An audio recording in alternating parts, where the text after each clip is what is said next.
Êtes prêts à trouver la charade?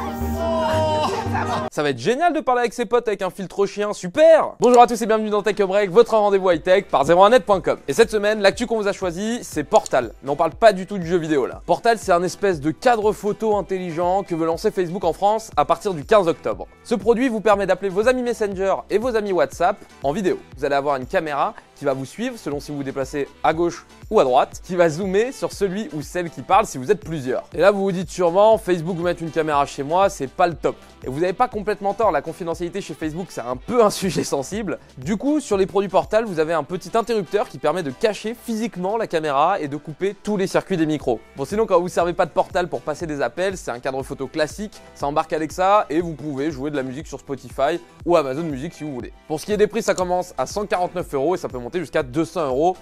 Est-ce que ça les vaut? À vous de nous le dire.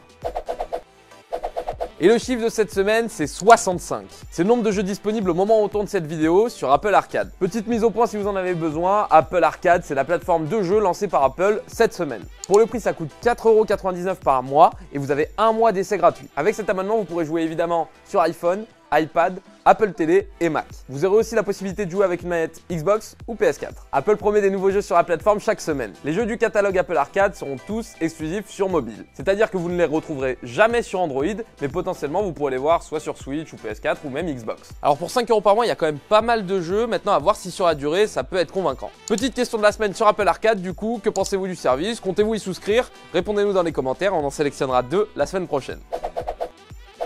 Et place au concours, la semaine dernière on vous offrait 2 codes d'accès de 2 mois à RMC Sport et c'est Alice Elie et Anthony Rissouan qui les ont gagnés. Bravo à vous, allez voir votre commentaire pour voir comment récupérer vos cadeaux. Et cette semaine on vous offre cette enceinte JBL Link 20, si vous la voulez c'est réservé à nos abonnés sur YouTube et vous la demandez en commentaire comme d'habitude.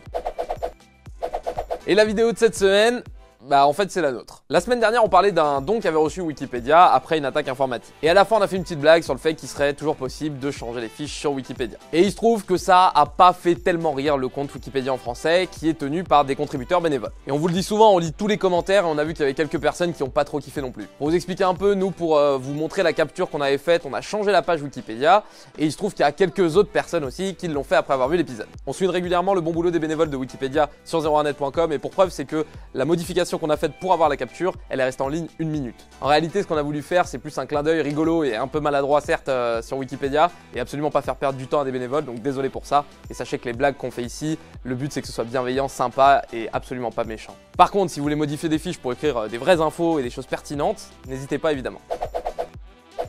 Et la semaine dernière, on vous demandait ce que vous pensiez des designs des nouveaux iPhone 11 et vous nous avez répondu. Quentin Six nous dit que ça passe pour le 11 Pro parce qu'il y a 3 objectifs. Par contre, pourquoi avoir mis un carré sur le 11 alors qu'il n'y en a que 2?